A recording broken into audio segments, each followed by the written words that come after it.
You crack open a cold beer without ever asking a strange question. Who was the first human to look at rotting, moldy grain water and decide to drink it? Not taste it by accident. Drink it on purpose. Again and again. Because that is actually how beer was born. Not in a fancy brewery. Not with a recipe. It started with an accident so strange that if it happened in your kitchen today, you would throw the whole pot away and maybe move out of the house. Stick around, because by the end of this video, you will understand why some scientists think beer might have shaped human civilization more than bread did. Yes, more than bread. But first, here's a question for you. Do you think ancient humans discovered beer completely by accident? Or do you think someone tasted that weird fizzy liquid, felt what it did to them, and kept making it on purpose, knowing exactly what would happen? Drop your answer in the comments. Your answer might change by the end of this video. Let's go back, way back. Around 12,000 years ago, humans were not living in cities. No farms, no houses, no fridges obviously. Just small groups of hunter-gatherers moving from place to place, chasing food. Grain was everywhere. Wild wheat and barley grew across the Middle East like a golden ocean. People collected it, stored it in baskets or pits, and used it to make porridge. Here's where things get messy. Literally, grain storage back then was not clean. No airtight containers, no plastic bags, just holes in the ground or clay pots sitting out in the heat. And when grain gets wet and sits around, it starts to change. Wild yeast, floating invisibly in the air, lands on it. The yeast eats the natural sugars in the grain, and as it eats, it produces something new. Alcohol and bubbles.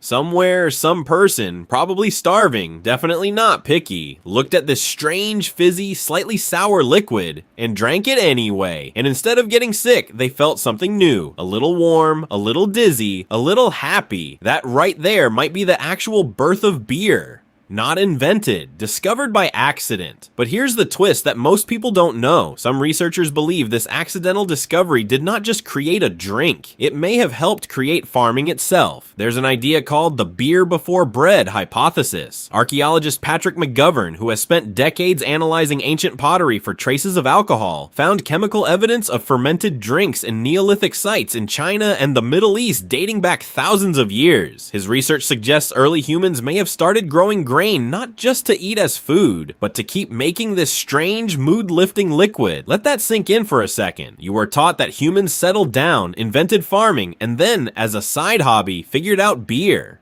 Some scientists think it might be the opposite. Humans may have started farming because they wanted more beer. Not survival, not bread. Buzz. One of the biggest turning points in human history, farming, cities, civilization itself, possibly kickstarted by people chasing a good time. And it gets even stranger once you land in ancient Egypt. In ancient Egypt, beer was not a treat, it was survival. It was safer to drink than the local water, which was often full of bacteria. Beer, because it was boiled and fermented, was actually cleaner. So Egyptians drank beer daily. Workers, children, even the people who built the pyramids. Yes, the pyramid builders. Researchers studying worker villages near Giza found evidence that laborers were given beer as part of their daily wages, not just for fun, as payment, as fuel. Some of humanity's greatest engineering achievements, structures that still confuse modern architects, may have literally been built on beer. Kind of changes how you picture the pyramids, right? Now, here's something almost nobody talks about. For most of ancient history, beer was not made by men in a brewery. It was made by women at home as part of daily life. In Mesopotamia and Egypt, brewing was a household task done by women for their families and communities. There's even an ancient Sumerian hymn to Ninkasi, the goddess of beer, and historians studying the surviving tablets believe it may have worked as an actual instruction manual, a recipe hidden inside a song, so people could remember the brewing steps by singing them long before written recipes existed. Humanity's first recipe might have been a song sung by women about beer, so somewhere between a mistake in a grain pit and a goddess getting her own hymn, beer went from an accident to a religion. But here's the part that should really mess with your head.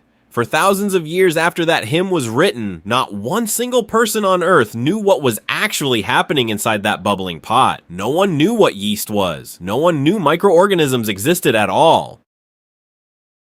They just knew that if you repeated the same steps, the same magic happened. For 10,000 years, humans were quietly running biology experiments without knowing biology existed. It wasn't until the 1800s, thousands of years later, that a French scientist named Louis Pasteur finally cracked the mystery. Pasteur discovered that fermentation wasn't magic or luck or the gods. It was living creatures, yeast, invisible to the eye, eating sugar and breathing out alcohol and bubbles as waste. Every ancient brewer, every Egyptian worker, every Sumerian priestess singing that hymn, they were all commanding an army of invisible organisms and had absolutely no idea those organisms existed. That's not just history, that's one of the strangest blind partnerships in the story of humanity. And here's the twist that makes it even bigger. This wasn't just a Middle East thing. In China, archaeologists uncovered evidence, again through Patrick McGovern's chemical analysis of ancient pottery, that beer-like drinks made from rice, honey, and fruit existed as far back as 7,000 years ago. And across the ocean, in the Americas, long before any contact with Europe, people were independently fermenting corn into a drink called chicha. Different continents, different ingredients, zero contact with each other, and yet humans kept landing on the exact same trick. So was this destiny? Was fermentation something humanity was always going to stumble into, no matter where on Earth we started? Because the science is almost too easy. Leave sugary plant material out in a warm, humid place, and wild yeast will find it. It's not rare. It's not luck. It's chemistry quietly waiting to happen. In a strange way, beer wasn't invented. It was just waiting for us to notice it. By the time we reached Sumer, Babylon, and Egypt, beer wasn't just a drink anymore. It was currency. It was medicine. It was part of religious ritual, part of daily wages, so central to life that some of the earliest written laws in human history included rules regulating beer quality and pricing. A drink that started as spoiled grain water left in the rain eventually needed its own legal system. So think about the full journey here. It starts with abandoned grain, forgotten in a clay pot, wild yeast, invisible and uninvited, a hungry, curious human who had zero idea they were making history, then farming, possibly driven not by hunger, but by desire, then pyramids, built with beer as payment, then centuries of humans repeating a process they didn't understand, guided only by results. Then, thousands of years later, Louis Pasteur finally explaining the invisible science behind it all. Beer isn't just a drink, it's one of the strangest, most accidental chain reactions in human history, a mistake that helped build agriculture, religion, economies, and maybe even the pyramids themselves. So next time you see someone holding a beer, you're not just looking at a drink, you're looking at the result of ancient curiosity, invisible yeast, and thousands of years of humans repeating something they didn't fully understand, simply because it worked. So, going back to that question, do you think it was really an accident, or do you think deep down someone knew exactly what they were doing? Let me know what you think in the comments. And if stories like this, where one tiny accident quietly rewrites the course of human history, if that's the kind of thing that pulls you in, you're going to love the next video on this channel. Hit subscribe, and I'll see you in the next one.